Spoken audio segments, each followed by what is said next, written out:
മക്കളേടാ അവനെ 10 മണിക്ക് മുമ്പേ കൊണ്ട് എത്തിക്കണേ. 10 മണി എന്തിന്? 9:59 ഞാൻ അവനെ ഇവിടെ എത്തിക്കും. എന്റെ പൊന്നമ്മ, ഞാൻ കൊച്ചാ. അതെ അമ്മ, അവൻ വളർന്ന് വലുതായില്ലെങ്കിലും അവൻ മാനസികമായിട്ട് വലുതായ പയ്യനല്ലേ, അവൻ വരും. അപ്പൊ എന്താണ് നമ്മൾ ഇന്നത്തെ പരിപാടി എന്തിനായിക്കോട്ടെ, സമയത്തിന് തന്നെ കൊണ്ട് എത്തിക്കണേ. അവരിപ്പം നല്ല സരസ്വതിയാണ് സംസാരിച്ചതിന് രാത്രി 10 മണിക്കാണ് കായ്ക്കളെ കൊണ്ട് എത്തിക്കണേ.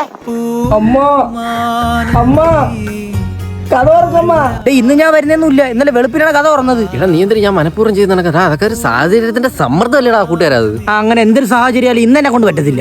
ഞാൻ വിചാരിക്കുന്നു കുറച്ചായിട്ട് നേരത്തെ കയറാം. അങ്ങനെയാണെങ്കിൽ ഇന്ന് നമുക്കൊരു 9:30 ആക്കുമ്പോ കയറാം.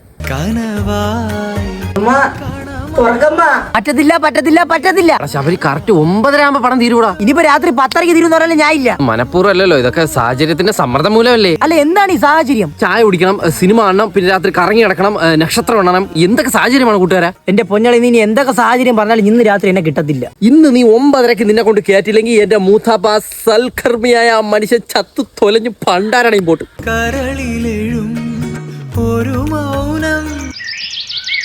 എന്തടാ എന്നോട് ഒന്ന് ഹോസ്പിറ്റലിൽ വരെ വരൂ. എന്ത്? മൂത്താപ്പക്ക് ഒരു നെഞ്ചു വേന. ഗ്യാസ് ആയിരിക്കും അല്ലേ? ഗ്യാസ് ആയിരിക്കും.